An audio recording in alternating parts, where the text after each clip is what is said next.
نو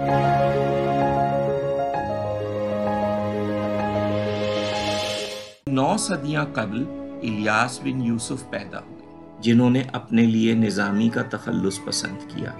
وہ آذربائیجان کے شہر گنجا میں رہتے تھے، اس لیے ہم انہیں نظامی گنجوی کہتے ہیں۔ اپنی شاعری کی پہلی کتاب لکھنے پر نظامی کو ایک مقامی بادشاہ کی طرف سے بیش قیمت انعامات ملے۔ ان میں ایک کنیز بھی تھی جس کا نام آفاق بتایا جاتا ہے۔ نظامی نے اسے آزاد کر کے اس کے ساتھ شادی کی اور ایسی محبت کی جو دنیا میں لازوال ہو گئی۔ آئندہ صدیوں میں بادشاہوں اور شہنشاہوں نے ان کی شاعری کے باتصویر نسخے تیار کروائے، جن میں سے مغل شہنشاہ اکبر کا تیار کروایا ہوا نسخہ خاص طور پر مشہور ہے۔ عظیم ترین شاعروں نے نظامی سے متاثر ہونے کا اعتراف کیا، جن میں امیر خسرو، گوئٹے اور علامہ اقبال شامل ہیں۔ 1974 میں اس کائنات کے ایک نئے دریافت ہونے والے سیارے کا نام بھی ان کے نام پر 3770 نظامی رکھا گیا۔ نظامی کی یہ عظمت اور شہرت ان کی 5 کتابوں کی وجہ سے ہے جو فارسی میں ہے۔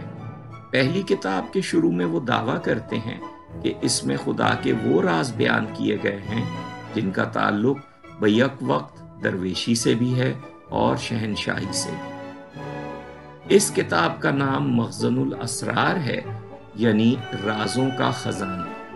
صدیوں بعد بالکل یہی دعویٰ علامہ اقبال نے اپنی شاعری کی پہلی کتاب کے بارے میں بھی کیا، جس کا عنوان اسرار و رموز تھا۔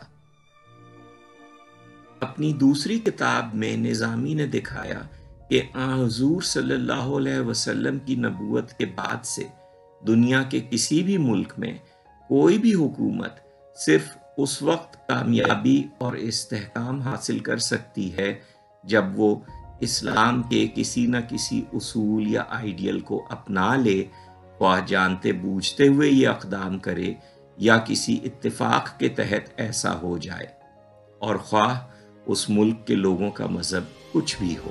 صدیوں بعد یہی بات علامہ اقبال کی مشہور نظموں شکوہ اور جواب شکوہ کا مرکزی خیال بن گئی، جن میں کہا گیا: عدل ہے فاتر ہستی کا ازل سے دستور، مسلم آئیں ہوا کافر تو ملے حور و قصور۔ یہ پیغام نظامی نے جس کتاب میں دیا اس کا نام خسرو شیریں تھا۔ اس میں شیریں فرہاد کی کہانی بھی شامل تھی۔ اگرچہ یہ کہانی پہلے سے موجود تھی، لیکن نظامی کی نظم کے ذریعے یہ لازوال ہو گئی اور مقبولیت کی اس منزل پر پہنچی جہاں اب تک موجود ہے۔ آپ کی زندگی میں، آپ کی سوچ میں یا آپ کی گفتگو میں بھی کبھی نہ کبھی شیریں فرہاد کا کوئی حوالہ ضرور آیا ہوگا۔ وہ نظامی کا اثر ہے، اگرچہ آپ اس بات سے واقف نہیں تھے کہ نظامی اس کے ذریعے کیا پیغام دے گئے ہیں۔ نظامی نے اپنی تیسری کتاب میں دکھایا کہ اس دنیا میں ہر چیز ایک وحدت کے ساتھ منسلک ہے، ایک ایسا مقام ہے جہاں تمام انسان، تمام جانور، بلکہ پودے اور سیارے بھی آپس میں ایک ہیں۔ اس مقام کو دریافت کر کے آپ ایک مثالی معاشرہ قائم کر سکتے ہیں۔ اس وحدت کو نظامی نے عشق کا نام دیا، اور صدیوں بعد عشق کا یہی مخصوص تصور علامہ اقبال کی شاعری کا ایک مرکزی خیال بن گیا۔ جب عشق سکھاتا ہے آداب خداگاہی، کھلتے ہیں غلاموں پر اسرار شہنشاہی۔ یہ پیغام نظامی نے جس کتاب میں دیا اس کا نام لیلا مجنوں تھا۔ اگرچہ مجنوں کا کردار پہلے سے عربی ادب میں موجود تھا، مگر یہ نظامی کی نظم تھی جس نے لیلا مجنوں کی کہانی کو لازوال کر دیا۔ اب آپ اندازہ لگا سکتے ہیں کہ جس شخص نے صرف شیریں فرہاد ہی نہیں بلکہ لیلا مجنوں کے کردار بھی آپ کو دیے ہیں، اس نے آپ کے کلچر اور آپ کی سوچ پر کتنے گہرے اثرات مرتب کیے ہیں۔